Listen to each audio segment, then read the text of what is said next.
Auzubillahi minash-shaytanir-rajim. Bismillahir-rahmanir-rahim. Alhamdulillah wassalatu wassalamu ala rasulillah wa ala alihi wa sahbihi wa man wala. Rabbi zidni ilma, Rabbi shrah li sadri wa yassir li amri wahlul 'uqdatam min lisani yafqahu qawli. Allahumma salli wa sallam ala nabina Muhammad. Allahumma inni as'aluka ilman nafi'an wa rizqan tayyiban wa amalan mutaqabbala. Rabbana zidna ilma, Rabbana zidna ilma, Rabbana zidna ilma. Allahumma la sahla illa ma ja'altahu sahla wa anta taj'alul hazna iza shi'ta sahla. Assalamu alaikum wa rahmatullahi wa barakatuhu. আলহামদুলিল্লাহ আল্লাহ আজ্জা ওয়া জাল্লার কাছে অসংখ্য শুকরিয়া জানাই যে তিনি আমাদেরকে আবারও কোরআনের হালাকায় একত্রিত হওয়ার সৌভাগ্য দিয়েছেন। সবাই আমরা মন থেকে বলি আলহামদুলিল্লাহি রাব্বিল আলামিন, কারণ এটা কিন্তু আল্লাহ আজ্জা ওয়া জালের একমাত্র আল্লাহর আমাদেরকে এই তৌফিক দিয়েছেন বলেই কিন্তু আমরা কোরআনের এই মজলিসে আজকে একত্রিত হতে পেরেছি। এই মুহূর্তটা চিন্তা করেন, অনেকেই হয়তো ঘুমিয়ে আছেন, অনেকেই হয়তো আল্লাহর অবাধ্য কোনো কাজে লিপ্ত আছেন, অনেকে হয়তো অবাধ্য না কিন্তু এমন কোনো কাজে লিপ্ত আছেন যেটার থেকে আখিরাতে সে কোনো বেনিফিট পাবে না। সো আল্লাহ আজ্জা ওয়া জাল আমাদের এই অল্প কয়েকজন বান্দিকে একত্রিত করেছেন, একটা সুযোগ দিয়েছেন যে এই হালাকায় বসার মাধ্যমে আমরা যাতে নিজেদেরকে পরিশুদ্ধ করতে পারি এবং আমরা আমাদের নিয়তগুলোকে পরিশুদ্ধ করে নিই যে আমরা একমাত্র আল্লাহর সন্তুষ্টি অর্জনের জন্যই এই কোরআনের হালাকায় বসেছি।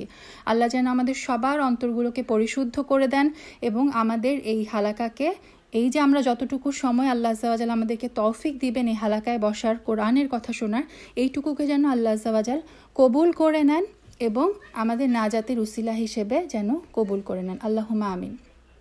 আমাদের আজকের সূরাতুল আলা, সূরা নাম্বার 27। এটা একটা মাক্কি সূরা, আমার খুব পছন্দের একটা সূরা। সূরাতে যাওয়ার আগে আমরা এই সূরার যে মর্যাদা সেটা সংক্রান্ত কিছু হাদিস দেখে আসি। এটা হচ্ছে তাফসির ইবনে কাসির থেকে নেওয়া।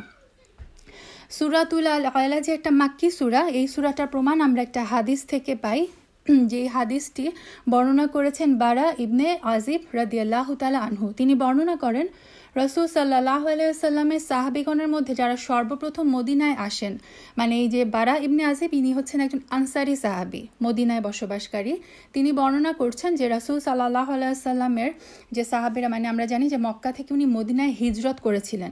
তো হিজরতকারী সাহাবীদের মধ্যে সর্বপ্রথম মদিনায় আসেন হচ্ছে মুসআব ইবনে উমাইর রাদিয়াল্লাহু তাআলা আনহু এবং ইবনে উম্মে মাকতুম রাদিয়াল্লাহু তাআলা আনহু। রাসূল সাল্লাল্লাহু আলাইহি ওয়াসাল্লাম এই দুইজন সাহাবীকে পাঠিয়েছিলেন মদিনার লোকজনকে, মদিনার যে সাহাবীরা ছিল তাদেরকে কোরআন শিক্ষা দিতে, দ্বীন শিক্ষা দিতে। তারা আমাদেরকে কোরআন পড়াতে শুরু করেন। তারপরে ক্রমে আসেন হচ্ছে বিলাল রাদিয়াল্লাহু তাআলা আনহু, আম্মার রাদিয়াল্লাহু তাআলা আনহু এবং সাদ রাদিয়াল্লাহু তাআলা আনহু। এর পরের স্টেজে উমর ইবনে খাত্তাব রাদিয়াল্লাহু তাআলা আনহু 20 জন সাহাবীরকে নিয়ে আমাদের কাছে আসেন এবং তারপরে রাসূল সাল্লাল্লাহু আলাইহি ওয়াসাল্লাম আবু বকর রাদিয়াল্লাহু তাআলা আনহুকে নিয়ে মদিনায় হিজরত করেন। এবং এই সাহাবী হাদিসে বর্ণনা করছেন যে রাসূল সাল্লাল্লাহু আলাইহি ওয়াসাল্লাম যখন মদিনায় হিজরত করেন, সেই দিন আমি মদিনাবাসীকে অন্য কোনো ব্যাপারে এত খুশি হতে দেখিনি যতটা খুশি রাসূল সাল্লাল্লাহু আলাইহি ওয়াসাল্লামের আগমনের ব্যাপারে তারা হয়েছিল। এমনকি ছোট ছোট শিশু এবং অপ্রাপ্তবয়স্ক বালকরা পর্যন্ত আনন্দে কোলাহল শুরু করছিল এবং তারা বলছিল যে আল্লাহর আমাদের কাছে যিনি এসেছেন তিনি হচ্ছেন আল্লাহর রাসূল। এবং ফাইনালি তিনি বর্ণনা করছেন এই সাহাবী যে রাসূল সাল্লাল্লাহু আলাইহি ওয়াসাল্লামের আগমনের পূর্বেই, হিজরতের পূর্বেই আমি সাব্বিহিসমা রাব্বিকাল আ'লা সূরাটি, এই ধরনের অন্যান্য সূরাগুলো এই লেংথের আরো কয়েকটা সূরা মুখস্থ করে ফেলেছিলাম। তার এই হাদিসটা থেকে আমরা বুঝতে পারি যে রাসূল সাল্লাল্লাহু আলাইহি ওয়াসাল্লামের মদিনায় হিজরতের আগেই এই সাব্বিহিসমা রাব্বিকাল আ'লা অর্থাৎ 87 নম্বর সূরা, সূরাতুল আ'লা নাজিল হয়। তার এই সূরাটা হচ্ছে মাক্কি সূরা। আচ্ছা, আমরা আরেকটা হাদিস থেকে বর্ণনায় জানতে পারি যে মুআজ রাদিয়াল্লাহু তাআলা আনহু এর একটা বৈশিষ্ট্য ছিল যে উনি এশার সালাতে লম্বা সূরা তেলাওয়াত করতেন। তো উনি যখন লম্বা সূরা তেলাওয়াত করতেন, অনেক সাহাবী ছিলেন যারা সারাদিন কর্মব্যস্ততার পরে যখন এশার সালাত মসজিদে আদায় করতে যেতেন তখন এত লম্বা কেরাতে তাদের সমস্যা হতো, মানে অনেক লম্বা হয়ে যেত সালাতটা, আবার পরের দিন সকালে উঠে তাদের ফজরের সালাত আদায় করে কর্মক্ষেত্রে যেতে সমস্যা হতো। তো এই নিয়ে রাসূল সাল্লাল্লাহু আলাইহি সাল্লামের কাছে সাহাবীরা যখন অভিযোগ করেন তখন রাসূল সাল্লাল্লাহু আলাইহি সাল্লাম মুয়াজ রাদিয়াল্লাহু তাআলা আনহুকে ডেকে পাঠান এবং বলেন যে তুমি কেন এই এশার সালাতে এত দীর্ঘ তেলাওয়াত করছো, তুমি তো উম্মতকে একটা বিভ্রান্তির মধ্যে ফেলে দিচ্ছ। তুমি কেন এই সালাতে এশার সালাতে সাব্বিহিসমা রাব্বিকাল আলা ওয়াশ-শামসি ওয়া দুহাহা ওয়া লাইলি ইযা ইয়াগশা, মানে সূরাতুল আলা, সূরাতুল শামস, তারপর সূরা লাইল, মানে এই যে মধ্যম লেংথের যে সূরাগুলা, এই দৈর্ঘ্যের সূরাগুলা তুমি কেন পড়ো না? তার মানে এই হাদিস থেকে, এই হাদিসটা সাহিহাইন মানে সহিহ বুখারী এবং সহিহ মুসলিম দুইটাতেই এসেছে যে রাসূল সাল্লাল্লাহু আলাইহি সাল্লাম মুয়াজ রাদিয়াল্লাহু তাআলা আনহুকে বলছেন এশার সালাতে এই ধরনের সূরাগুলা, এই সূরাতুল আলা, গাশিয়া, তারপরে সূরা শামস, সূরা দুহা, এই সূরাগুলা পড়ার নির্দেশ দিচ্ছেন। আরেকটা মুসনাদে আহমদের হাদিসে এসেছে যে রাসূল সাল্লাল্লাহু আলাইহি সাল্লাম ঈদের সালাতে এবং জুমার সালাতে, ঈদের সালাত এবং জুমার সালাতে প্রথম রাকাতে সূরাতুল আলা এবং সেকেন্ড রাকাতে সূরাতুল গাশিয়া পাঠ করতেন। ইভেন যদি এরকম হতো যে কোনো শুক্রবার দিন ঈদ পড়ে গেছে, সকালবেলা হচ্ছে ঈদের সালাত এবং দুপুরে হচ্ছে জুমার সালাত, ইভেন রাসূল সাল্লাল্লাহু আলাইহি সাল্লাম এই দুই নামাজে এই দুইটা সূরা দিয়েই তেলাওয়াত করতেন। অর্থাৎ রাসূল সাল্লাল্লাহু আলাইহি সাল্লামের সুন্নত হচ্ছে ঈদের সালাত, দুই ঈদের সালাতে এবং জুমার সালাতে প্রথম রাকাতে সূরাতুল আলা এবং সেকেন্ড রাকাতে সূরাতুল গাশিয়া পাঠ করা। এই হাদিসটা সহিহ মুসলিম, তারপর তিরমিজি, নাসাই, ইবন মাজাহ, আবু দাউদে এসেছে।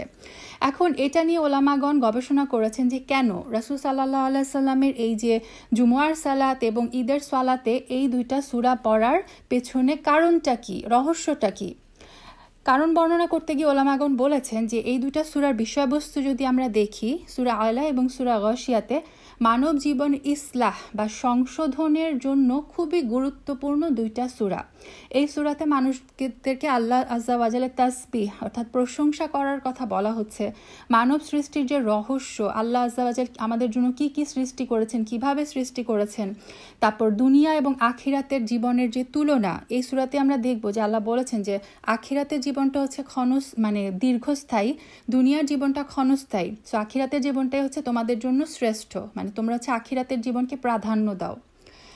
তো আত্মার পরিশুদ্ধির জন্য এই সূরা দুটো অত্যন্ত গুরুত্বপূর্ণ। সূরা গাশিয়াত আমরা যখন দেখব তখন দেখব গাশিয়া নামটার মানে হচ্ছে কিয়ামত। সো গাশিয়ার এখানে কিয়ামতের বর্ণনা আছে। এবং এই যে পরিশুদ্ধতার কথা আমরা জানি যে আল্লাহ আযজা ওয়া জাল্লা বলেছেন যে কদ আফলাহা মান যাক্কাহা, সেই হচ্ছে সফলকাম হয়েছে যে তার আত্মাকে পরিশুদ্ধ করেছে। মুফাসসিরগণ বলেন যে যে ব্যক্তি এই দুনিয়াবী জীবনে থেকে তার আত্মাকে পরিশুদ্ধ করতে পারলো, তার অন্তরে সে তাকওয়া অর্জন করতে পারলো, মুত্তাকি অর্জন করতে পারলো, সেই ব্যক্তি হচ্ছে তার এই পাক পবিত্র আত্মা নিয়ে পবিত্র জান্নাতে যেতে পারবে। যদি কারো অন্তর কলুষতাপূর্ণ থাকে, যদি তার অন্তর পাক না থাকে, রাসূল সাল্লাল্লাহু আলাইহি ওয়াসাল্লাম অনেক হাদিস থেকে আমরা জানি যে যে ব্যক্তির মানে কাপড় পাক না, তার রিজিক পাক না, মানে সব কিছুতে যখন হারাম মিশ্রিত থাকে তখন কিন্তু সেই ব্যক্তির দোয়া কবুল হয় না, সেই ব্যক্তি কিন্তু জান্নাতে প্রবেশ করবে না। সো এই যে আমাদের অন্তরের পরিশুদ্ধতা জান্নাতে যাওয়ার জন্য একটা শর্ত, যে পাক পবিত্র মানে যে কালবুন সালিম নিয়ে হচ্ছে আল্লাহ আযজা ওয়া জাল্লার সামনে যারা যাবে তারা জান্নাতে প্রবেশ করবে। তো অন্তরের পরিশুদ্ধতার জন্য এই দুইটি সূরা হচ্ছে অত্যন্ত গুরুত্বপূর্ণ। তো গুরুত্বপূর্ণ বিষয়গুলো যত বেশি মানুষকে জানানো যায় ততই তো ভালো। আমরা জানি যে ঈদের সালাত একটা বড় ধরনের গ্যাদারিং হয়। ইভেন রাসূল সাল্লাল্লাহু আলাইহি সাল্লাম হাদিসে এমনও বর্ণনা করেছেন যে মেয়েরাও যেন ঈদের সালাতে যায়, এবং ইভেন বলা হয়েছে যে মেয়েরা যদি পিরিয়ড অবস্থায় থাকে তারপরেও ঈদের সালাতের যে খুতবা শোনার জন্য যেন তারা যায় এবং তারা মসজিদের বাইরে যেন অবস্থান করে। তার মানে কতটা গুরুত্বপূর্ণ এই ঈদের সালাতটা। এবং জুমার সালাতও আমরা জানি যে অনেক মানুষ আছে যে রেগুলার হয়তো সালাতটা সে মসজিদে যে আদায় করতে পারছে না, কিন্তু সে চেষ্টা করে যে জুমার সালাতটা যেন সে মসজিদে যে আদায় করতে পারে। এবং যে কোনো মসজিদে যদি আমরা দেখি অন্যান্য সাপ্তাহিক অন্যান্য দিনগুলোর তুলনায় জুমার সালাতে কিন্তু মুসল্লিদের সংখ্যা অনেক বেশি থাকে। তো এটাই ছিল রাসূল সাল্লাল্লাহু আলাইহি ওয়াসাল্লামের হিকমা, যে তিনি এই গুরুত্বপূর্ণ দিনগুলোতে যেখানে অনেক বেশি মুসল্লির সমাগম থাকে সেই দিনগুলোতে এই গুরুত্বপূর্ণ 2টি সূরা মুসল্লিদের সামনে উপস্থাপন করতেন তিনি। এবং আরেকটা ব্যাপার হচ্ছে, মুফাসসিরগণ এটাও আলোচনা করেছেন যে মানুষ যখন সালাতের অবস্থায় থাকে তখন তার অন্তর অনেক নরম থাকে, মানে যেভাবে আসলে সালাত আদায় করার কথা, যে মানে খুশু খুজুর সাথে একদম বিনম্র হৃদয়ে, তখন মানুষের অন্তরটা সত্য গ্রহণের জন্য প্রস্তুত থাকে। সো খুশু খুজুর সাথে মানুষ যখন সালাতে দাঁড়ায় তখন একজন ইমামের কাছ থেকে, ইমামের মুখ থেকে যখন সে এই সূরাগুলা শুনে, আল্লাহর কালাম যখন তার কান দিয়ে প্রবেশ করে, খুব সহজেই সেটা তার অন্তরে প্রবেশ করে। অন্যান্য অনেক সময় আমরা যখন কোরআন শুনি, হয়তো আমরা বিভিন্ন কাজে ব্যস্ত আছি, তার মধ্যে আমরা শুনছি, পূর্ণ মনোযোগটা কিন্তু থাকে না। কিন্তু সালাতে মানুষ যখন দাঁড়ায় তখন মানুষ খুশু খুজুর সাথে একদম শুধুমাত্র আল্লাহর প্রতি বিনম্র অন্তরেই কিন্তু সে দাঁড়ায়। সো এটা একটা বিশাল সুযোগ এক মানুষের অন্তরে এই গুরুত্বপূর্ণ সূরাগুলার যে বাণীটা সেটা হচ্ছে পৌঁছে দেয়া। তো এটা ছিল রাসূল সাল্লাল্লাহু আলাইহি সাল্লামের হিকমা। এবং এখনও আপনারা যদি দেখেন যে মানে ঈদের সালাতগুলো যদি দেখেন, দেখবেন যে যেখানে সুন্নত পালন করা হয় আসলেই, তারা দেখবেন যে ঈদের সালাতে, জুমার সালাতে কিন্তু স্পেশালি ঈদের সালাতে সবসময় সূরা আলা প্রথম রাকাতে এবং সেকেন্ড রাকাতে সূরাতুল গাশিয়া পড়েন। তো এটা গেল এই সূরার একটা মানে স্পেশাল মর্যাদা, যে এই স্পেশাল দিনগুলোতে পড়া হয়। আরেকটা ক্ষেত্রে হচ্ছে এই হাদিসটাও মানে অনেক জায়গায় অনেক হাদিসের বই বর্ণিত আছে যে আয়েশা রাদিয়াল্লাহু তাআলা আনহা বর্ণনা করেছেন যে রাসূল সাল্লাল্লাহু আলাইহি ওয়াসাল্লাম বেতেরের সালাতে যখন তিনি 3 রাকাত বেতের সালাত আদায় করতেন, তো 3 রাকাত বেতের সালাতের প্রথম রাকাতে উনি সাব্বিহিসমা রাব্বিকাল আলা মানে সূরাতুল আলা প্রথম রাকাতে পড়তেন, দ্বিতীয় রাকাতে কুল ইয়া আইয়ুহাল কাফিরুন এবং তৃতীয় রাকাতে সূরাতুল ইখলাস। এটা রাসূল সাল্লাল্লাহু আলাইহি ওয়াসাল্লামের সুন্নাহ পড়াটা। তো আমরা যখন 3 রাকাত বেতের পড়ব, ইনশাআল্লাহ আমরাও চেষ্টা করব এই মানে প্রথম রাকাতে সূরাতুল আলা, সেকেন্ড রাকাতে সূরা কাফিরুন এবং থার্ড রাকাতে সূরা ইখলাস দিয়ে সালাত আদায় করার। রাসূল সাল্লাল্লাহু আলাইহি সাল্লাম যে সূরাগুলো দিয়ে পড়তেন, সে এরকম না যে আপনি অন্য সূরা দিয়ে পড়লে বেতের হবেন, অবশ্যই হয়ে যাবে। কিন্তু রাসূল সাল্লাল্লাহু আলাইহি সাল্লাম যে সূরাগুলো দিয়ে যেভাবে সালাত আদায় করতেন, সেই সূরাগুলো যদি আমরা পড়ি, আমরা কি করব, আরও একটা এক্সট্রা সওয়াব পাবো, সুন্নত আদায়ের সওয়াব। তা আমরা কেন এই সুযোগটা হারাবো? এবং আরও একটা হাদিসে বর্ণনায় আছে যে রাসূল আয়েশা রাদিয়াল্লাহু তাআলা আনহা বর্ণনা করেছেন যে কখনো কখনো রাসূল সাল্লাল্লাহু আলাইহি সাল্লাম থার্ড রাকাতে সূরাতুল ইখলাসের সাথে সূরাতুল ফালাক এবং সূরাতুল নাসও পড়তেন। তা আমরা মাঝে মধ্যে কখনো সুন্নাহ পালনের জন্য এভাবেও বেতের সালাত আদায় করবো ইনশাআল্লাহ। তার মানে এটা আমরা দেখলাম যে সূরাতুল আলার সাথে রাসূল সাল্লাল্লাহু আলাইহি সাল্লামের মানে একটা বিশাল একটা তার মানে রিলেশন ছিল, অলমোস্ট এভরিডে তিনি এই সূরাটা পড়তেন। এখন আমরা আসি যে সূরাতুল আলা বলছি, এই আলা নামটার অর্থ কি? আলা হচ্ছে আল্লাহ আজ্জা ওয়া জালের একটা নাম। আল আলা, আলা মানে হচ্ছে সর্বোচ্চ, দ্য হাইয়েস্ট। মুফাসসিরগণ আল আলা শব্দটা 3টা অর্থ বলেছেন।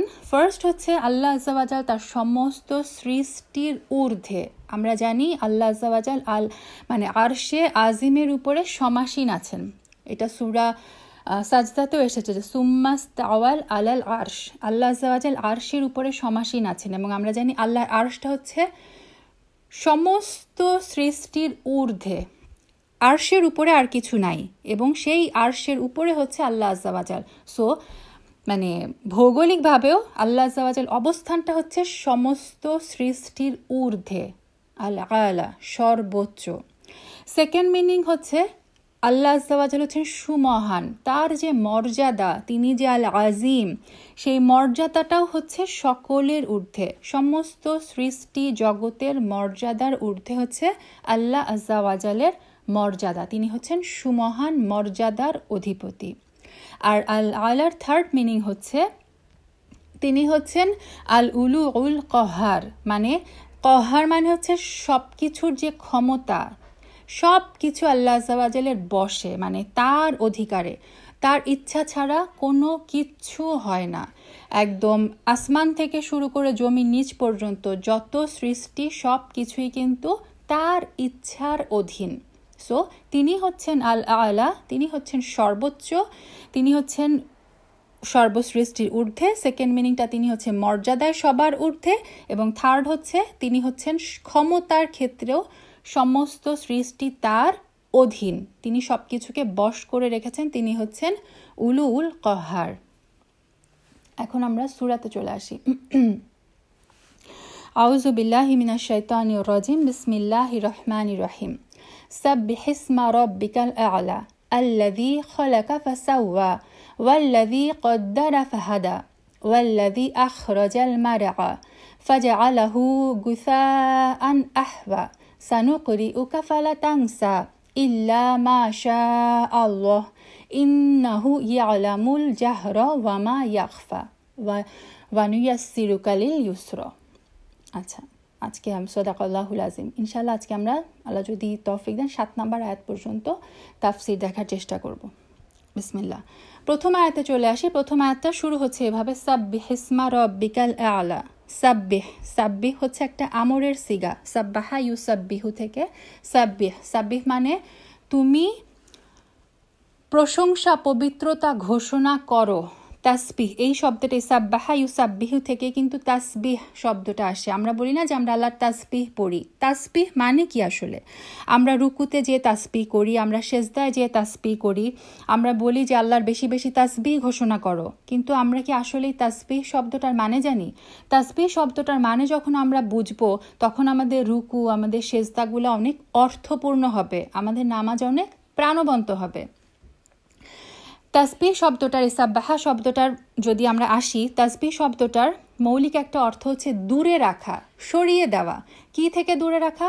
আল্লাহ আজ্জা ওয়া জালকে সমস্ত সীমাবদ্ধতা, সমস্ত ত্রুটি, সমস্ত অপূর্ণতা থেকে দূরে রাখা, এটা হচ্ছে তাসবিহর একটা অর্থ। তার মানে এই তাসবিহ মানে হচ্ছে আমরা আল্লাহ আজ্জা ওয়া জালের পবিত্রতা ঘোষণা করছি।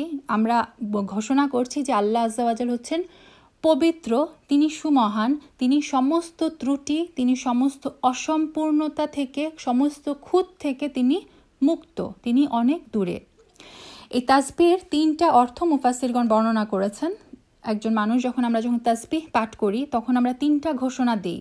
নাম্বার 1, আমরা তাসবিহ করার মাধ্যমে ঘোষণা দিচ্ছি যে আল্লাহ সমস্ত নেগেটিভ কোয়ালিটি, সমস্ত মন্দ ত্রুটি বিচ্যুতি থেকে মুক্ত। আল্লাহ আজ্জা ওয়া জালের কোনো নেগেটিভ গুণ নাই। যেমন আমরা জানি আল্লাহ আজ্জা ওয়া জাল ঘুমান না, তিনি তন্দ্রাও যান না, তিনি কখনো ক্লান্ত হন না, মানে তার মানে কোনো নেগেটিভ কোয়ালিটি আল্লাহর মধ্যে নাই, সমস্ত নেগেটিভিটি থেকে তিনি মুক্ত। এটা হচ্ছে তাসবিহ করার ফার্স্ট, মানে তাসবিহ করার মাধ্যমে আমরা প্রথম ঘোষণা দিচ্ছি যে তিনি সমস্ত ত্রুটি বিচ্যুতি মুক্ত। আমরা সেকেন্ড ঘোষণা দিচ্ছি যে আল্লাহর যে সর্বোত্তম গুণাবলী রয়েছে সেটার মধ্যেও কোনো ঘাটতি নাই, তিনি তার প্রত্যেকটা গুণে 100% স্বয়ং সম্পূর্ণ, সেই গুণের মধ্যে কোনো ঘাটতি নাই। এটা যদি আমরা একটা এক্সাম্পল দেই, যে ধরেন দুনিয়ায় আমরা কোনো মানুষকে, মানে অনেক জ্ঞানী গুণী একজন আলেমকে, দুনিয়াবি ক্ষেত্রে হোক অথবা মানে আখিরাতে দিনী ক্ষেত্রে সে আলেম হোক, ধরেন এমন একজন মানুষ যাকে কেউ মূর্খ বলতে পারবে না, যে কেউ স্বীকার করবে যে সে একজন আলেম, সে একজন জ্ঞানী ব্যক্তি। দুনিয়ায় একজন ব্যক্তি যত বড় জ্ঞানী হোক না কেন, কেউ কিন্তু এই মানে বলতে পারবে না, এভাবে বলতে পারবে না যে সে দুনিয়ার সব বিষয়ে তার জ্ঞান আছে। একজন স্পেশালিস্ট, সে যে কোনো একটা ফিল্ডে স্পেশালিস্ট, মানে স্পেশালিটি জ্ঞান লাভ করতে পারে, সে কিন্তু সব বিষয়ে কখনো দক্ষ হবে না। একজন মানুষ কখনোই, যে ডাক্তার সে ইঞ্জিনিয়ারিংয়ের বিষয়ে তেমন কিছু জানবে না, যে ইঞ্জিনিয়ার সে ডাক্তারের বিষয়ে জানবে না। কিন্তু তার মানে আমরা বুঝলাম যে একজন মানুষ যে কোনো একটা বিষয়ে সে বড় জ্ঞানী হতে পারে, দুনিয়ার মানে সব কিছুর ব্যাপারে, জ্ঞানের ব্যাপারে তার কিন্তু দক্ষতা থাকবে না, এটা মানুষের পক্ষে সম্ভব না। আল্লাহ আজ্জা ওয়া জাল হচ্ছেন সেই সত্তা যিনি শুধুমাত্র, তিনি সমস্ত গুণাবলীর মানে 100%, আল্লাহ আজ্জা ওয়া জাল যখন আমরা বলি তিনি হচ্ছেন আল আলিম, তার মানে দুনিয়া আখিরাতের সমস্ত ব্যাপারেই হচ্ছে তিনি দক্ষ। তিনি সব কিছুর উপর জ্ঞান রাখেন, তার জ্ঞানের ব্যাপারে কোনো ঘাটতি নাই। মহাবিশ্বের সব কিছুই তার জানা। আল্লাহ আযজা ওয়া জাল্লার জানাটাকে বলা হয় জুমলাতান ওয়া তাফসিলান, মানে হচ্ছে সাধারণভাবেও তিনি সব কিছু জানেন এবং ইন ডিটেইল তিনি সব কিছু জানেন। আমরা অনেক সময় অনেক কিছুর উপর আমাদের কিছু সাধারণ জ্ঞান থাকে, আমাদের কিন্তু পাঠ্য বইও মানে পাঠ্যসূচিতেও আছে যে সাধারণ বিজ্ঞান, যারা সায়েন্সে পড়ে তাদের হচ্ছে একটা সামাজিক বিজ্ঞান বলে, মানে আর্টসের সাবজেক্টগুলো একটু একটু হালকা হালকা জ্ঞান দেওয়া হয়। আমরা যখন বইটা সিভিল ইঞ্জিনিয়ারিং পড়েছি আমাদেরকে কিন্তু ইলেকট্রিক্যালেরও কিছু জিনিস পড়ানো হয়েছে, সাধারণ একটা জ্ঞান যাতে থাকে। তো একটা মানুষের জ্ঞান হচ্ছে মানে একটা মানুষের সাধারণ জ্ঞান থাকতে পারে, কিন্তু সব বিষয়ে তার ইন ডিটেল জ্ঞান থাকা সম্ভব না। আল্লাহ আযজা ওয়া জাল্লা হচ্ছেন সেই সত্তা, আমরা যখন তার তাসবিহ করছি আমরা ঘোষণা দিচ্ছি যে তিনি তার যে সর্বোত্তম গুণাবলী রয়েছে সেটার মধ্যে উনি সাধারণভাবেও সব কিছু জানেন এবং ইন ডিটেইলও তিনি সব কিছু জানেন, জুমলাতান ওয়া তাফসিলান। তাসবিহ করার মাধ্যমে আমরা থার্ড যে ঘোষণাটা দিই সেটা হচ্ছে সৃষ্টির সাথে স্রষ্টার কোনো তুলনা চলে না। আল্লাহ আযজা ওয়া জাল্লার সাথে তার সৃষ্টির কোনো তুলনা আমরা করতে পারি না। যেমন আমরা বলি যে আল্লাহ আযজা ওয়া জাল্লা হচ্ছেন আল বাসির, তিনি সব কিছু দেখেন। মানুষও বাসির, মানুষ বাসির হতে পারে, সে দেখতে পারে। আমার 2 চোখ আল্লাহ আযজা ওয়া জাল্লা আমাকে দিয়েছে, আমি সামনে যা আছে দেখতে পাচ্ছি, ঘাড় ঘুরালে আমি পিছনে দেখতে পাই, কিন্তু আমার দেখাটা কিন্তু সীমাবদ্ধ। মানুষের 2 কান আল্লাহ আযজা ওয়া জাল্লা দিয়েছেন শোনার জন্য, সে মানুষ সামিয়া, শুনে। আল্লাহ হচ্ছেন আস-সামিয়া, তিনি হচ্ছেন সর্বশ্রোতা। আল্লাহ আযজা ওয়া জাল্লার যে মানে শোনায় কোনো সীমাবদ্ধতা নাই, তিনি আরশে আজিমের উপরে সমাসীন থেকেও আমি এই যে দুনিয়ার একদম যে লোয়েস্ট, দুনিয়া মানেই হচ্ছে আর দুনিয়া দ্য লোয়েস্ট, একদম যে দুনিয়াতে বসে যা বলছি আল্লাহ আযজা ওয়া জাল্লার কাছে কিন্তু সেটা পৌঁছে যাচ্ছে। কিন্তু আমি একজন মানুষ এই রুমে যা হচ্ছে সেটা শুনছি, আমি কিন্তু পাশের রুমে কি হচ্ছে আমি সেটাও কিন্তু শুনছি না। তার মানে বান্দার সব কিছু, সৃষ্টির সব কিছু, সব গুণাবলীতে সীমাবদ্ধতা আছে। স্রষ্টা আল্লাহ আযজা ওয়া জাল্লার কোনো গুণাবলীতে কোনো সীমাবদ্ধতা নাই। তার মানে তাসবিহ যখন আমরা ঘোষণা করছি, আমরা এই ঘোষণাও করছি যে আল্লাহ তোমার সাথে আমার কোনো কিছুতে কোনো তুলনা চলে না। তার মানে এই জিনিসটা আমরা মনে রাখবো। আমরা যখনই সালাতে যখন রুকুতে তাসবিহ করব, সুবহান রাব্বিল আলা, সুবহান রাব্বিল আজিম, এই যে আমরা তাসবিহগুলো পড়ছি, তাসবিহ বলার সময় আমার মনে রাখতে হবে, মাথায় 3টা জিনিস কাজ করতে হবে। প্রথমত আমি আবার বলছি, প্রথমত আমি এই তাসবিহর মাধ্যমে ঘোষণা দিচ্ছি আল্লাহ সমস্ত নেগেটিভ কোয়ালিটি, সমস্ত ত্রুটি বিচ্যুতি মুক্ত। 2 নাম্বার আমি ঘোষণা দিচ্ছি আল্লাহর যে গুণগুলো আছে সর্বোত্তম গুণাবলী, সেটার মধ্যে কোনো ঘাটতি নাই, তিনি স্বয়ং সম্পূর্ণ, তিনি যখন দেখেন তিনি 100% দেখেন। আর 3 নাম্বার ঘোষণা দিচ্ছি স্রষ্টার সাথে সৃষ্টির কোনো তুলনা হয় না। আল্লাহ আযজা ওয়া জাল্লার সাথে আমরা কোনো স্রষ্টার এই গুণাবলী কখনোই মিলাতে পারবো না। এইগুলো হচ্ছে তাসবিহর মিনিং। তো আল্লাহ আযজা ওয়া জাল্লা প্রথম আয়াতে ঘোষণা দিচ্ছেন, অর্ডার দিচ্ছেন, সাব্বিহ, তুমি তাসবিহ করো, তুমি এই তোমার রবের এই পবিত্রতাগুলো, এই সাব্বিহ, এই তাসবিহগুলো করো। সাব্বিহ ইসমা, মানে হচ্ছে নাম, ইসমা রব্বিকা, তোমার রবের নামের, তার মানে তোমার রবের নামের এই তাসবিহ করো, পবিত্রতা ঘোষণা করো। কোন রব? যেই রব হচ্ছেন আল আলা, যিনি হচ্ছেন সর্বোচ্চ সুমহান রব। তার মানে এখানে একটা জিনিস খেয়াল করেন, আল্লাহ আযজা ওয়া জাল্লা বলছেন যে তুমি তোমার রবের সুউচ্চ রবের নামের পবিত্রতা ঘোষণা করো। কোথাও কোথাও আল্লাহ আযজা ওয়া জাল্লা বলেছেন যে তুমি তোমার রবের প্রশংসা করো। অনেক জায়গায় এসেছে যে মানে এখানে ইসম শব্দটা নাই, ওখানে বলা হয়েছে যে আল্লাহর মানে রবের প্রশংসা করো, এখানে বলা হলো রবের নামের প্রশংসা করো, তো রবের নামের পবিত্রতা ঘোষণা করো। আলেমগণ বলেন যে এখানে যে ইসম শব্দটা ইউজ করে আল্লাহ আযজা ওয়া জাল্লা আমাদেরকে একটা ইঙ্গিত দিয়েছেন যে তোমরা আল্লাহর সুন্দর সুন্দর যে নামগুলো, আল্লাহর আসমা ওয়া সিফাত, যে 99টা নাম, আসলে আল্লাহ আযজা ওয়া জাল্লার অসংখ্য নাম রয়েছে, শুধু 99টা না। এই যে নামগুলো আল্লাহর আসমা ও সিফাত, যে সিফাতি নামগুলো রয়েছে, আসমাউল হুসনা বলা হয়, মানে সবচেয়ে সুন্দর নাম, আল হুসনা মানে সবচেয়ে সুন্দর। এই সুন্দর সুন্দর নামগুলো দিয়ে তোমরা তোমার রবের পবিত্রতা ঘোষণা করো। এটা হচ্ছে একটা মিনিং। আলিমগণ এই আয়াত থেকে এই আয়াতের তাফসির করতে গিয়ে বলেন। যে আমরা শুধুমাত্র আল্লাহ আযজা ওয়া জাল্লার প্রশংসা করব না, আল্লাহর নাম নিয়ে তার প্রশংসা করব। এবং এটা কিন্তু আমরা অনেক জায়গা থেকে পাই যে রাসূল সাল্লাল্লাহু আলাইহি সাল্লাম আমাদেরকে শিখিয়েছেন যে তোমরা ইসমে আজম দিয়ে দোয়া করো, তোমাদের দোয়া কবুলের যে মানে সম্ভাবনা অনেক বেড়ে যাবে। ইয়া হাইয়ু ইয়া কাইয়ুম ইয়া যাল জালালি ওয়াল ইকরাম, এই নামগুলো হচ্ছে ইসমে আজম বলা হয়। এই নামগুলো দিয়ে দোয়া করলে বলা হয় যে দোয়া কবুলের সম্ভাবনা বেড়ে যায়। তার মানে আমরা আল্লাহ আযজা ওয়া জালের যে সিফাতি নাম, সেই নামগুলো ধরে ধরে আল্লাহ আযজা ওয়া জালের প্রশংসা করব, নামগুলো ধরে ধরে তার দোয়া করব।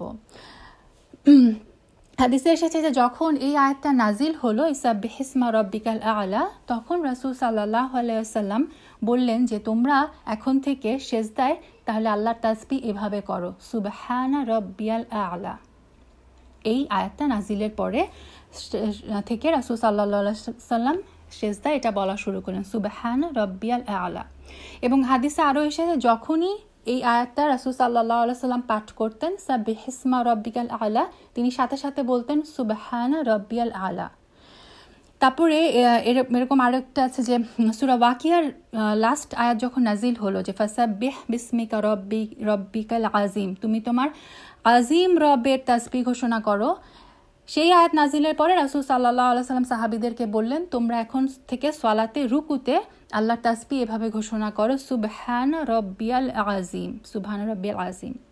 তারপরে একদম লাস্টে রাসূল সাল্লাল্লাহু আলাইহি ওয়াসাল্লামের জীবনের একদম শেষ প্রান্তে আমরা জানি যে সূরাতুল নাসর হচ্ছে পূর্ণ সূরা হিসেবে শেষ নাজিলকৃত সূরা। সূরা নাসর যখন নাজিল হলো, সূরা নাসরে যখন আল্লাহ আযজা ওয়া জাল বলে দিলেন যে ফাসাব্বিহ বিহামদি রাব্বিকা ওয়াস্তাগফির, এখানে দেখেন আল্লাহ 3টা নির্দেশ দিলেন। ফাসাব্বিহ মানে তুমি পবিত্রতা ঘোষণা করো, তাসবিহ করো, বিহামদি রাব্বিকা তোমার রবের হামদ করো, প্রশংসা করো, এবং ওয়াস্তাগফির এবং তওবা করো। আয়েশা রাদিয়াল্লাহু তাআলা আনহা বর্ণনা করেছেন সূরা নাসর নাজিল হওয়ার পরে থেকে রাসূল সাল্লাল্লাহু আলাইহি সাল্লাম তার জীবনের একদম শেষের দিকে রুকুতে এবং তাসবিহতে বলা শুরু করলেন সুবহানাকাল্লাহুম্মা রব্বানা ওয়া বিহামদিকা আল্লাহুম্মা আগফিরলি। এটা আপনারা হিসনুল মুসলিমের পেয়ে যাবেন। রুকুর তাসবিহতেও আছে, এটা সেজদার তাসবিহতেও আছে যে সূরা নাসর নাজিল হওয়ার পর থেকে রাসূল সাল্লাল্লাহু আলাইহি সাল্লাম তার সেজদায় আর রুকুতে এই যে যেহেতু আল্লাহ আদেশ করলেন তিনি সাথে সাথে সেটা অ্যাপ্লাই করলেন। দেখেন এই যে আল্লাহ বললেন যে ফাসাব্বিহ, প্রথমে উনি বললেন সুবহানা, তার মানে পবিত্রতা ঘোষণা করলেন। তারপর আল্লাহ বললেন বিহামদি রব্বিকা, আল্লাহ রাসূল সাল্লাল্লাহু আলাইহি সাল্লাম বললেন আল্লাহুম্মা রব্বানা ওয়া বিহামদিকা। তারপরে বলেন ওয়াস্তাগফির, রাসূল সাল্লাল্লাহু আলাইহি ওয়াসাল্লাম বলেন আল্লাহুম্মা আগফিরলি। তার মানে দেখেন সাথে সাথে আল্লাহ আযজা ওয়া জাল্লার আদেশগুলো কিন্তু তিনি পালন করতেন। এবং এটা আমি আগেও বলেছি যে কোরআন পড়ার একটা সুন্নাহ হচ্ছে যে যখনই এই যে আয়াত আসে, এই যে যেমন এখনই আমি বললাম যে রাসূল সাল্লাল্লাহু আলাইহি ওয়াসাল্লাম যখনই সাব্বিহ ইসমা রাব্বিকাল আ'লা পড়তেন সাথে সাথে বলতেন সুবহান রাব্বিল আ'লা, এবং এটা কিন্তু সাহাবীরাও করতেন। তারপর সূরা 3 যেমন যখন পড়তেন একদম লাস্টের দিকে লাস্টের আয়াত যে আলাইসা বি আহকামিল হাকিমিন, তিনি কি সবচেয়ে বেশি মানে হাকিম যে বিচারকদের মধ্যে সর্বোত্তম বিচারক নন, সাথে সাথে সাহাবীরা বলতেন, এটা সুন্নাত ছিল যে বালা ওয়া রাব্বি, অবশ্যই হে রব, আপনি হচ্ছেন মানে আল্লাহ একটা কোয়েশ্চেন করছেন, সাহাবীরা কি করতেন, এটা ছিল সুন্নাহ যে সাথে সাথে সেটা রিপ্লাই দিতেন, সাথে সাথে সেটা উত্তর দিতেন।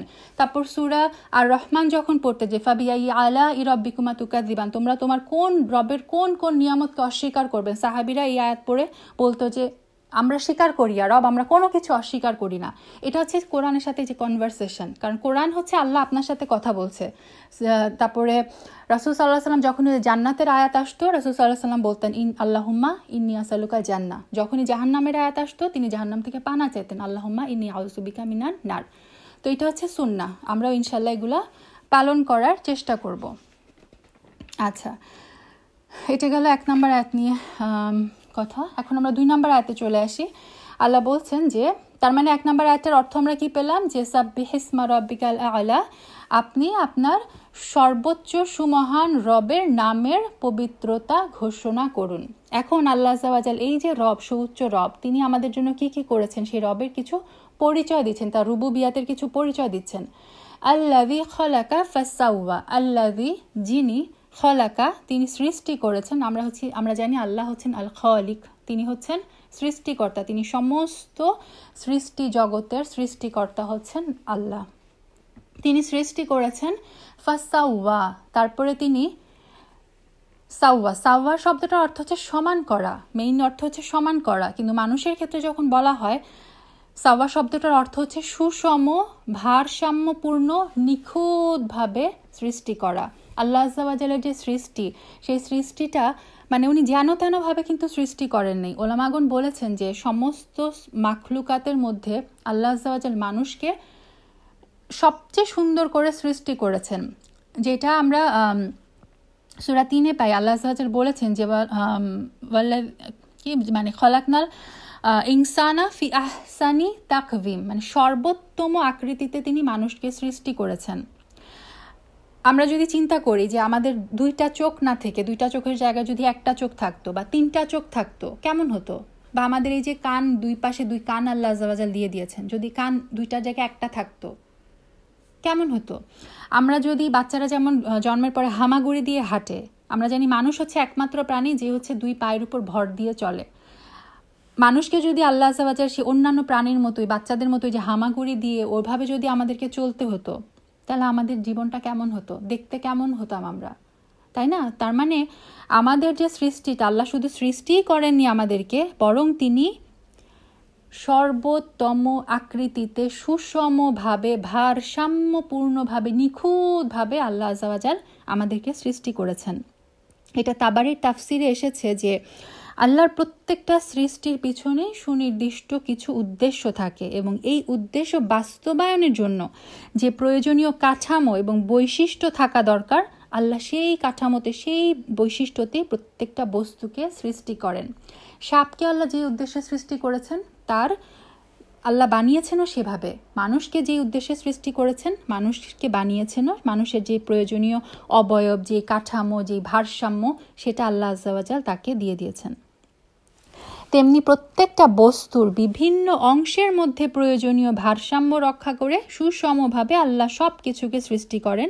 এটাই হচ্ছে আরবি সাওয়া শব্দের অর্থ। একে সাবলীল করতে নিখুঁতভাবে গঠন করা বলা হয়েছে। এটা এসেছে তাফসিরে তাবারিতে।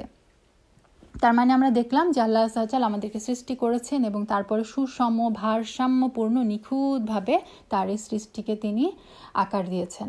3 নম্বরে আয়াতে আল্লাহ বলছেন ওয়াল্লাযী কদ্দারা ফাহাদা। ওয়াল্লাযী, ওয়া মানে এবং, আল্লাযী যিনি, সেই রব, সেই সুউচ্চ রব কি করেছেন, কদ্দারা।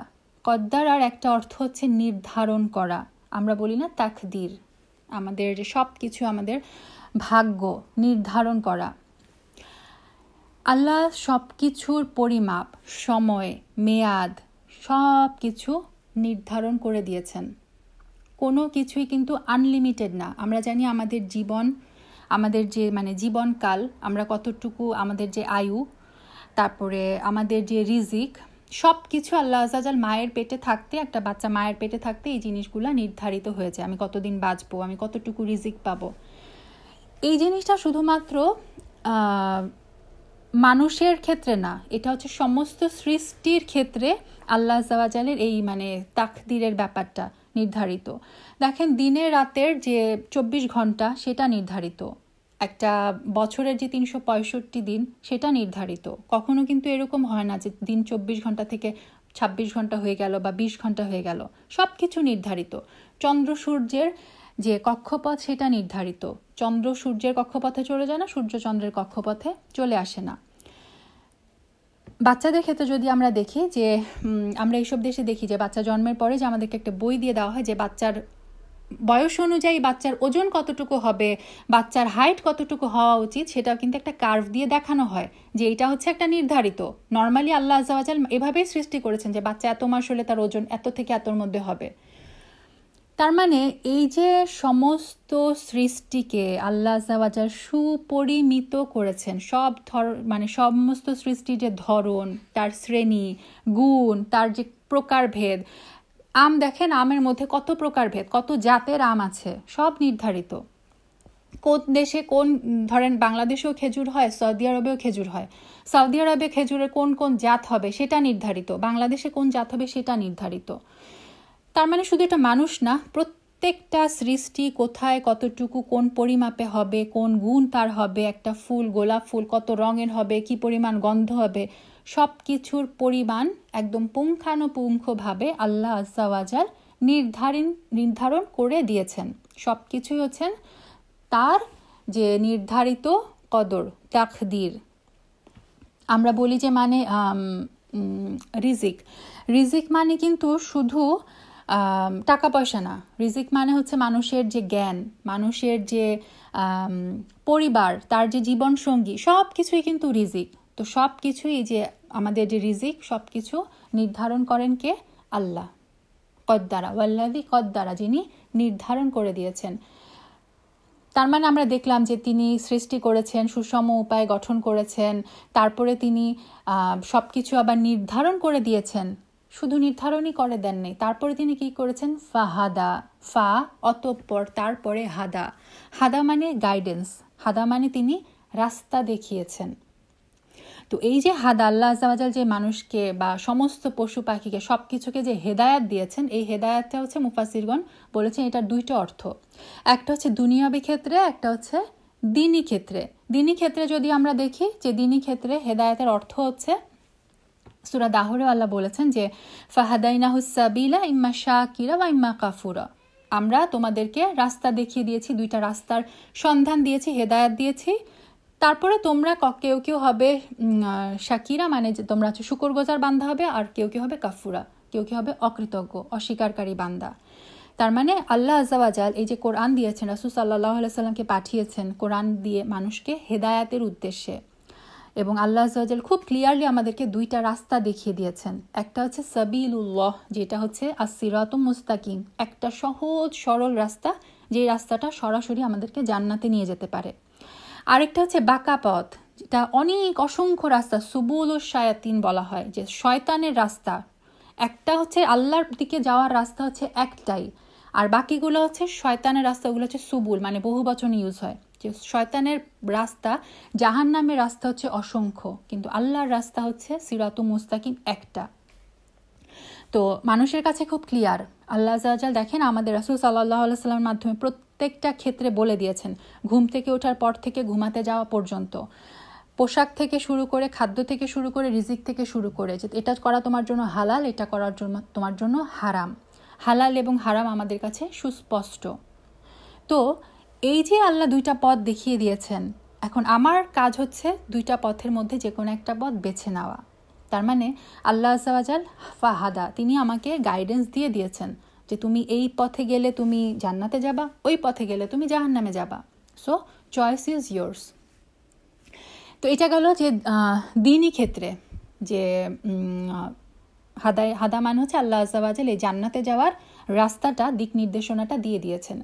দুনিয়াবী ক্ষেত্রে যদি আমরা দেখেন প্রত্যেকটা সৃষ্টিকে শুধুমাত্র পরিমাপ করে নির্ধারণ আল্লাহ আজ্জা ওয়াজাল করেননি, বরং সেই যে তার যে নির্ধারিত রিজিকের দিকে পরিচালনা করার পথটাও আল্লাহ আজ্জা ওয়াজাল দেখিয়ে দিয়েছেন। একটা শিশু যখন জন্মগ্রহণ করে, মায়ের পেট থেকে বের হওয়ার পরেই তাকে যখন মায়ের বুকে রাখা হয়, ওই শিশুটাকে কিন্তু আপনি কখনোই ইনস্ট্রাকশন দিয়ে বোঝাতে পারবেন না যে তুমি সাক করো তাহলে হচ্ছে তুমি দুধ পাবে। ওই শিশুটাকে কে ট্রেনিং দিয়ে পাঠালো যে তোমাকে মানে সাক করতে হবে, তাহলে তুমি মায়ের বুক থেকে দুধ টেনে নিতে পারবে? ওই ট্রেনিং কিন্তু আল্লাহ আজ্জা ওয়াজাল তাকে দিয়ে পাঠিয়েছেন। এই ট্রেনিং কিন্তু কেউ কাউকে দিতে পারে না। এটা হচ্ছে আল্লাহই তাকে হেদায়াত, আল্লাহই তাকে তার রিজিকের পথ দেখিয়ে, তার রিজিকের পথে ট্রেনিং দিয়েই পাঠিয়েছেন, যে একটা বাচ্চা জন্মের পরই বুঝতে পারে যে তাকে দুধ টেনে নিতে হবে, সাক করতে হবে। একটা পাখি যখন বাচ্চা, মানে পাখির বাচ্চা যখন হয়, পাখিটা কি করে, মানে উড়ে যে খাদ্য এনে পাখির বাচ্চার মুখে সে খাদ্যটা দেয়। ওই পাখিটাকে কে ইনস্ট্রাকশন দিয়েছে? পাখি কি মানে কোনো কিছু দেখে কোনো ম্যানুয়াল পড়ে শিখেছে যে হ্যাঁ আমাকে এখন যে এরকম খাওয়া এনে বাচ্চাটাকে খাওয়া দিতে হবে? এই ট্রেনিংগুলা আল্লাহ আজ্জা ওয়াজাল অটোমেটিক তার সৃষ্টিকে দিয়ে দেন। একটা পিঁপড়াকে কে ট্রেনিং দিয়েছে যে শীতের সময় যখন আসবে তখন তোমার মানে অনেক মাস তোমার কোনো খাদ্য থাকবে না, সো তুমি এরকম খাদ্য সংগ্রহ করো। এবং সুবহানাল্লাহ, পিঁপড়ার ইয়েতে একটা আমি পড়েছিলাম যে পিঁপড়া যখন খাদ্যকণাগুলা নিয়ে জমায় কোনো শস্যকণা, তখন সে কি করে, শস্যকণাগুলাকে দুইটা ভাগ করে মানে ভেঙে দেয়। ভেঙে দেয় কেন? কারণ শস্যকণা যদি আস্ত থাকে, সে মাটির নিচে থেকে শস্যকণা থেকে কিন্তু আবার গাছ উৎপাদন হতে পারে, তখন কিন্তু সে আর এটা খেতে পারবে না। এ কারণে সে কি করে, বীজটাকে ভেঙে দেয়। একটা পিঁপড়াকে কে এই সায়েন্সটা বুঝালো বলেন তো, যে তুমি ওইটাকে ভেঙে দাও, তারপর তুমি এরকম জমিয়ে রাখো যাতে তুমি ওই যে উইন্টারের সময় যাতে তুমি খাওয়া খেতে পারো। এই যে হেদায়াতগুলা, এই যে তার রিজিকের পথে যে পরিচালনা, পথ দেখানো, এটা কিন্তু আল্লাহ আজ্জা ওয়াজাল নিজে করেন। তার মানে আমাদের স্রষ্টা, তিনি আমার সুউচ্চ সুমহান রব, আল আলা রব, তিনি সব কিছু নিয়তি নির্ধারণ করেছেন এবং তিনি হেদায়াত করেছেন দিনী ক্ষেত্রে এবং দুনিয়াবি ক্ষেত্রে। তিনি জীবিকা নির্ধারণ করেছেন এবং তিনি সেই জীবিকা পর্যন্ত পৌঁছানোর রাস্তাটাও মানুষকে দেখিয়ে দিয়েছেন। সুবহানাল্লাহ। এখনও আল্লাহ রুবুবিয়াতের চলছে, যে আল্লাহ আজ্জা ওয়াজাল বলছেন 4 নম্বর আয়াতে, ওয়াল্লাযী আখরাজাল মারআ, ওয়া এবং আল্লাযী যিনি, আখরাজা মানে বের করা, কোনো কিছু বের করা, তিনি বের করেছেন, তিনি মাটি ভেদ করে বের করেছেন কি, আল মারআ মানে হচ্ছে তৃণলতা। এখান থেকে ওই যে র আইন ইয়া, এই শব্দটা থেকে ওই যে রাই আসে, রাই মানে কি, রাখাল। তো মারআ হচ্ছে তৃণলতা, ঘাস, লতা, পাতা, সব কিছুকে মারআ বলা হয়, যেটা হচ্ছে জীবজন্তুর খাওয়া। আল্লাহ আজ্জা ওয়াজালের এখানে এগুলা এই পর্যন্ত প্রত্যেকটা আয়াতে কিন্তু আল্লাহ রুবুবিয়াত বর্ণনা করা হচ্ছে।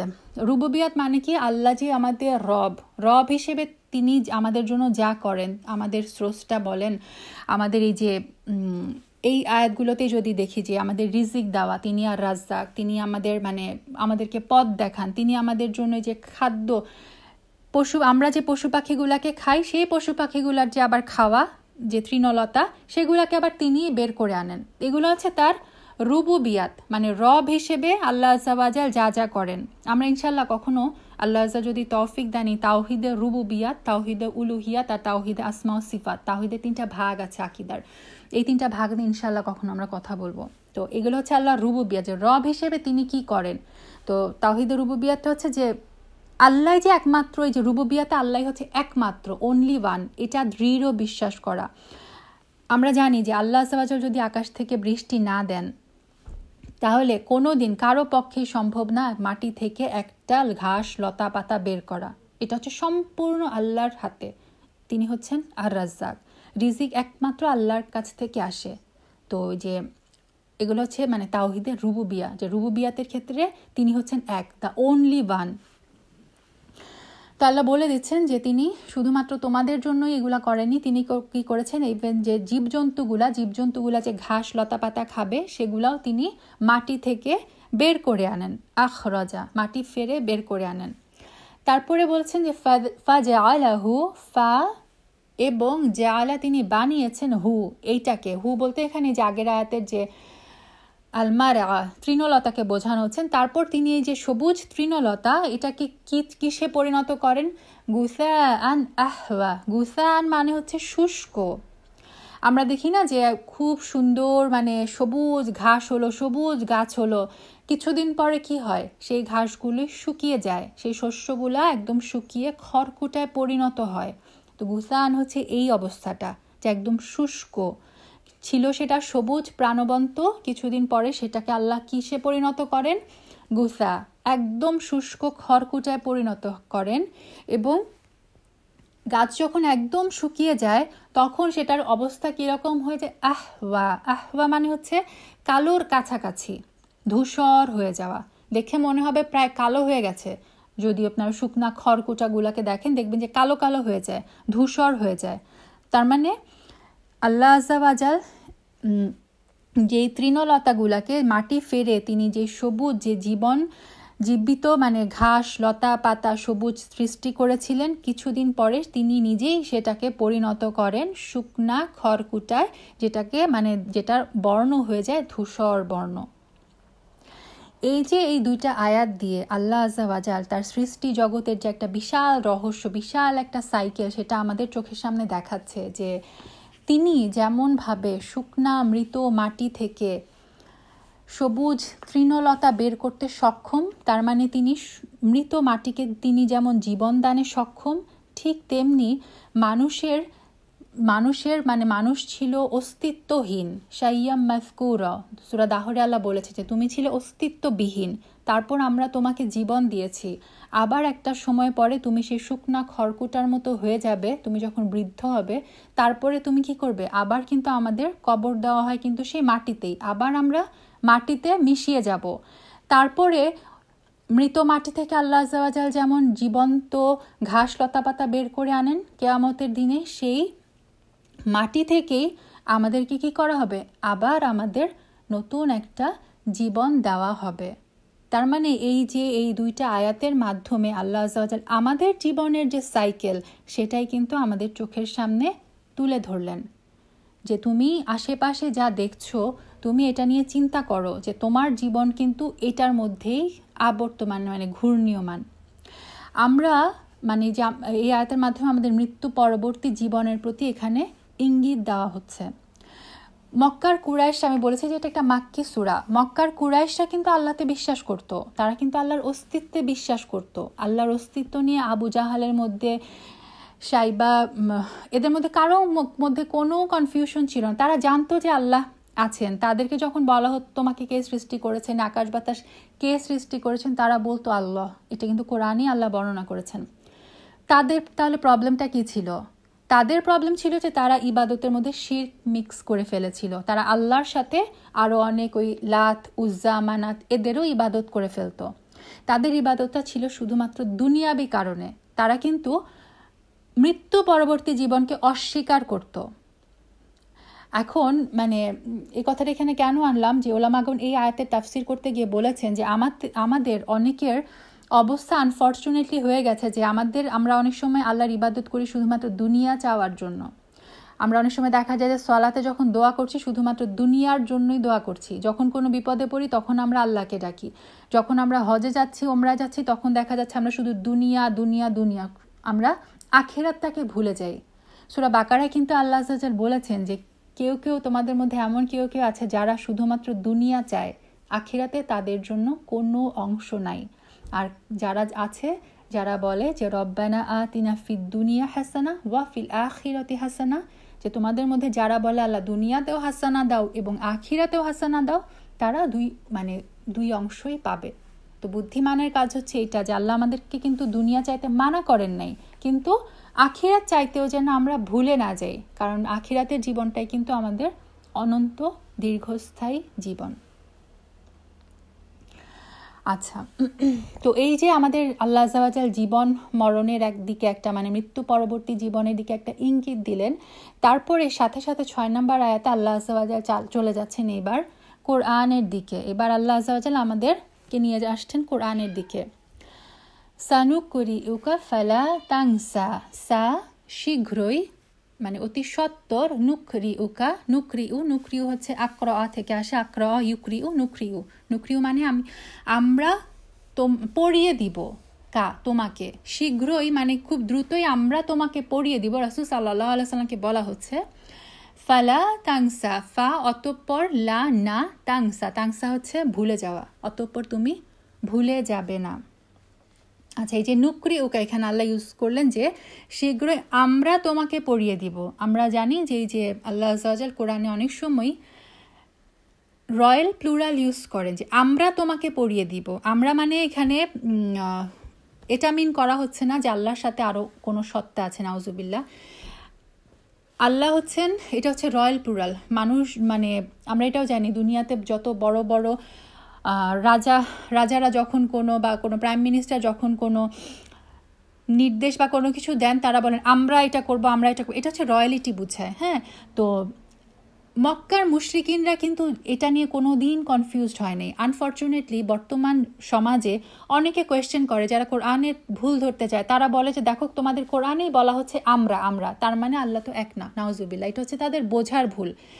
মক্কার মুশরিকরা কোনোদিন এটা নিয়ে কনফিউজ হয়নি, কারণ কোরআন হচ্ছে আরবি ভাষায় নাজিলকৃত এবং মানে কুরাইশদের ভাষা ছিল আরবি। তারা জানতো যে আরবি ভাষায় রয়্যাল প্লুরাল ইউজ হয়। সো তারা যখন আল্লাহ আযজা ওয়া জাল নাহনু শব্দটা ইউজ করতেন, আমরা ইউজ করতেন, তারা কিন্তু কোনোদিন কনফিউজ হয়নি।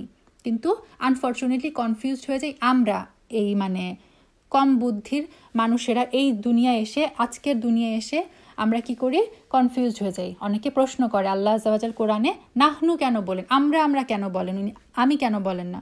তো এটা হচ্ছে রয়্যাল প্লুরাল। তার মানে আল্লাহ আযজা ওয়া জাল কোনো কিছু জোর দিয়ে যখন বলার চেষ্টা করেন, যখন তার আভিজাত্য বোঝানোর চেষ্টা করেন, তখনই নাহনু আমরা ইউজ করেন, যে শীঘ্রই আমরা তোমাকে পড়িয়ে দিব, অতঃপর তুমি ভুলে যাবে না। রাসূল সাল্লাল্লাহু আলাইহি ওয়াসাল্লামের কাছে যখন জিবরাইল আলাইহিস সালাম কোরআন নিয়ে আসতেন, তখন রাসূল সাল্লাল্লাহু আলাইহি ওয়াসাল্লাম প্রথম কি করতেন, জিবরাইল আলাইহিস সালাম পড়ার সাথে সাথে উনি তার জিহ্বা নাড়ানো শুরু করতেন। আমরা অনেক সময় হয় না যে খুব সুন্দর কোনো কারির তেলাওয়াত যখন আমরা শুনি, আমরা তাকে নকল করতে চাই, তার সাথে সাথে তার তেলাওয়াতের সাথে সাথে আমরাও কিন্তু ঠোঁট নাড়াই। তো সূরা আল কিয়ামাতে আল্লাহ আযজা ওয়া জাল বলে দিয়েছেন রাসূল সাল্লাল্লাহু আলাইহি ওয়াসাল্লামকে যে লা তুহাররিক বিহি লিসানাকা লিতাআজালা বিহি, তুমি কোরআন তেলাওয়াতের সাথে সাথে তোমার জিহ্বা নাড়ানো শুরু করো না। ইন্না আলাইনা জামাআহু ওয়া কুরআনাহু, আমাদের দায়িত্ব হচ্ছে কোরআনটাকে জমা করা, মানে কোরআনটাকে একত্রিত করা, বা কুরআনাহু, এবং তোমার কাছে তেলাওয়াত করা। তারপর আল্লাহ আযজা ওয়া জাল বলেছিলেন যে তোমারকে যখন মানে জিবরিল যখন কোরআন পড়াচ্ছে তুমি সেটা শুনো, সুম্মা ইনা আলাইনা বায়ানা, তুমি এটা শুনো আগে, তারপরে এটা বায়ান করে দেওয়া, শুধুমাত্র মুখস্থ করানো না, বরং এটার ব্যাখ্যা তাফসির করে দেওয়া হচ্ছে আমাদের দায়িত্ব। তার মানে রাসূল সাল্লাল্লাহু আলাইহি ওয়াসাল্লামকে কোরআন শিখানোর দায়িত্ব আল্লাহ আযজা ওয়া জাল স্বয়ং নিজে নিয়েছেন। রাসূল সাল্লাল্লাহু আলাইহি ওয়াসাল্লামের কোনো মানব শিক্ষক ছিল না, কোনো মানুষ তাকে কোনো কিছু কোনোদিনই শিখান নাই। তিনি ছিলেন উম্মি নবী, যার মানে অক্ষর জ্ঞান কোনো মানুষের হাতে হয় নাই। স্বয়ং আল্লাহ আযজা ওয়া জাল তার শিক্ষক জিবরিল আলাইহিস সালামের মাধ্যমে তিনি তাকে কোরআন শিখিয়েছেন। সূরা রহমানও আল্লাহ বলেছেন, আর রহমান আল্লামাল কুরআন, তিনি হচ্ছেন রহমান যিনি কোরআন শিখিয়েছেন। তার রাসূল সাল্লাল্লাহু আলাইহি সাল্লামের শিক্ষক কিন্তু কোনো মানুষ না। আল্লাহ আযজা ওয়া জাল এখানে বলে দিচ্ছেন এই আয়াতে সানুকরিউকা, আমরা তোমাকে কোরআন পড়িয়ে দিব। তার মানে রাসূল সাল্লাল্লাহু আলাইহি সাল্লামকে কোরআন মুখস্থ করানোর, কোরআন তার অন্তরে বসানোর দায়িত্ব স্বয়ং আল্লাহ আযজা ওয়া জাল নিজে নিয়েছেন। আমরা যেভাবে হিফজ করার চেষ্টা করি, পড়ি আর ভুলি, রাসূল সাল্লাল্লাহু আলাইহি সাল্লামের সাথে ব্যাপারটা কিন্তু এরকম ছিল না। আল্লাহ বলে দিচ্ছেন আমরা তোমাকে এটা পড়িয়ে দিব, ফালা তাংসা, তারপর তুমি ভুলে যাবে না। রাসূল সাল্লাল্লাহু আলাইহি সাল্লামকে যখন মানে কোরআন পড়ানো হতো, তার অন্তরে যেটা বসিয়ে দেওয়া হতো, তিনি সেটা ভুলে যেতেন না। তারপরে আল্লাহ বলছেন ইল্লা, এক্সেপ্ট, কিন্তু, ইল্লা মা শা আল্লাহ, আল্লাহ যা ইচ্ছা করেন সেটা ছাড়া। মা মানে যা, শা ইচ্ছা করা, আল্লাহ যা আল্লাহ ইচ্ছা করেন। আমরা বলি না কথায় কথায় মাশাআল্লাহ, মাশাআল্লাহ মানে কি আসলে, আল্লাহ যা চেয়েছেন, মানে একটা ভালো কিছু করেছেন, মাশাআল্লাহ, আল্লাহ যেরকম চেয়েছেন সেরকম ভালো তিনি করেছেন, এটা হচ্ছে মাশাআল্লাহর অর্থ, যা আল্লাহ চেয়েছেন। তো আল্লাহ বললেন যে তোমাকে আমরা কোরআন পড়ানোর দায়িত্ব আমাদের, এবং তুমি কোরআন ভুলে যাবে না, এক্সেপ্ট যদি না আমি কিছু জিনিস চাই, মানে আল্লাহ যদি চান রাসূল সাল্লাল্লাহু আলাইহি সাল্লামকে কিছু আয়াত ভুলিয়ে দিবেন। সুবহানাল্লাহ। এই যে এইটুকু এই আয়াতটা, এটা হচ্ছে নাসখ মানসুখ নিয়ে আমরা এর আগে আলোচনা করেছি, যে কোরআনের রহিত কিছু আয়াত ছিল যে আয়াত রয়ে গেছে, সেটার বিধান রহিত হয়ে গেছে।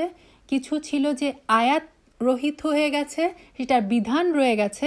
আর কিছু ছিল আয়াত এবং বিধান দুইটাই রহিত হয়ে গেছে। এটা আমরা নাসখ মানসুখের সময় আলোচনা করেছি। তো এখানে যে নাসখ আয়াতের কথা বলা হচ্ছে, যে আল্লাহ যখন চাবে কিছু আয়াত তিনি রাসূল সাল্লাল্লাহু আলাইহি ওয়াসাল্লামকে ভুলিয়ে দিবেন। নাসখের আয়াতগুলো রাসূল সাল্লাল্লাহু আলাইহি ওয়াসাল্লাম আর পরবর্তীতে মনে রাখতে পারতেন না।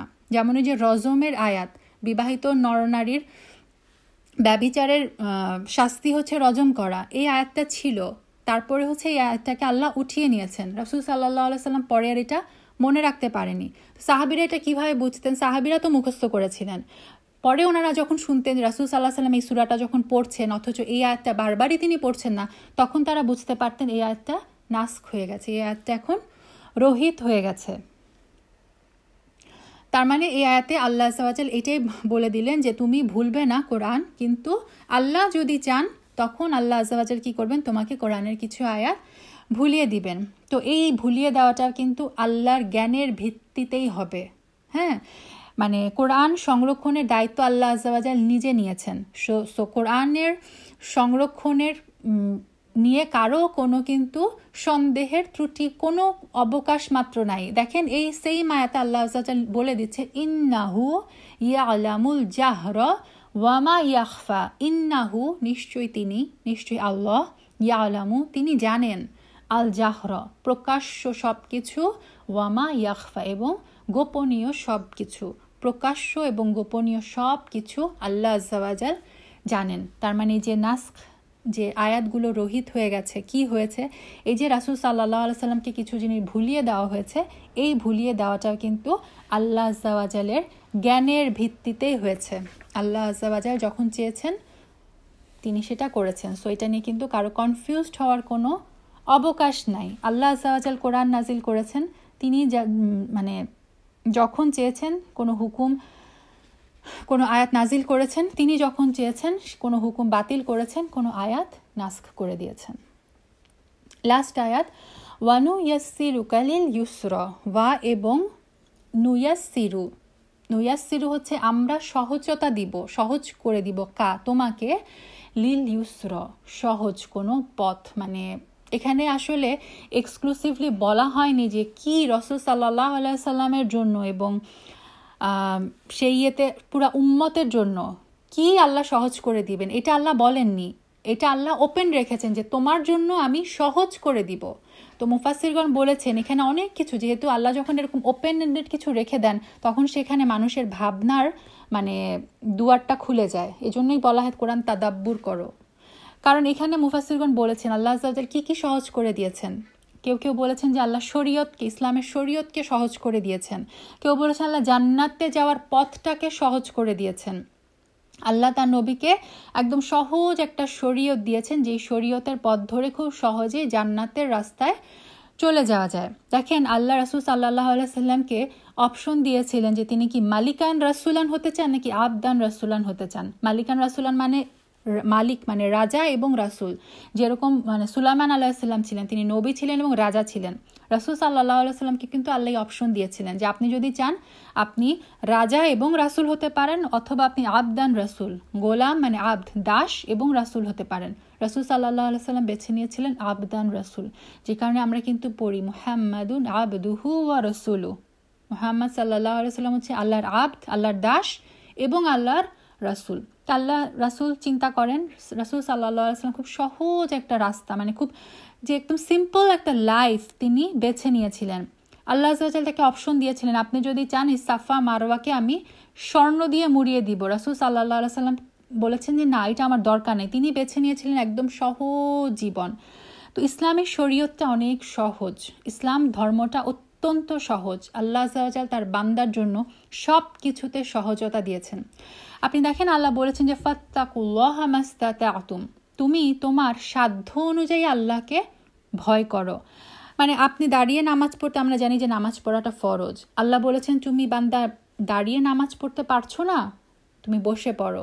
তুমি বসে নামাজ পড়তে পারছো না, শুয়ে পড়ো। শুয়ে তুমি হাত পা নাড়াতে পারছো না, তুমি ইশারায় পড়ো।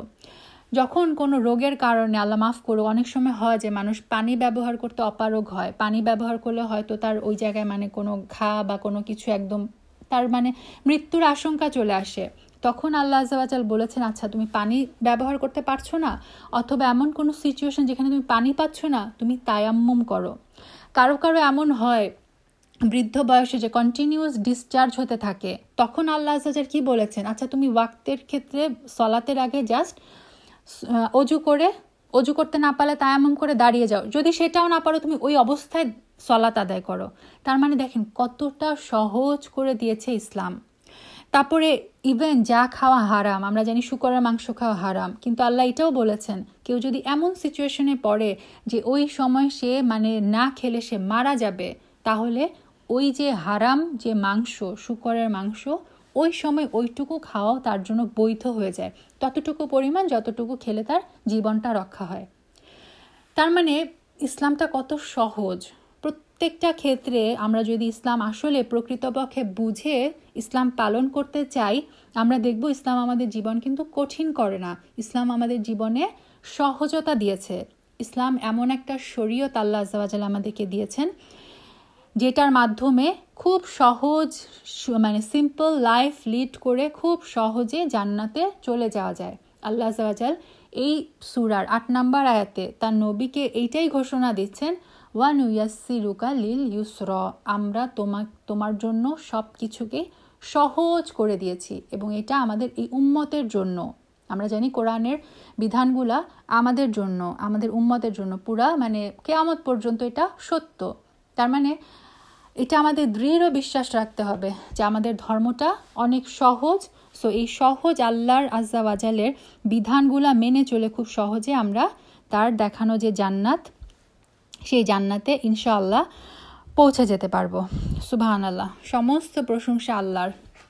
আল্লাহু আকবার কাবীর, আলহামদুলিল্লাহি কাসীরা ওয়া সুবহানাল্লাহি বুকরাতা ওয়া আসিলা।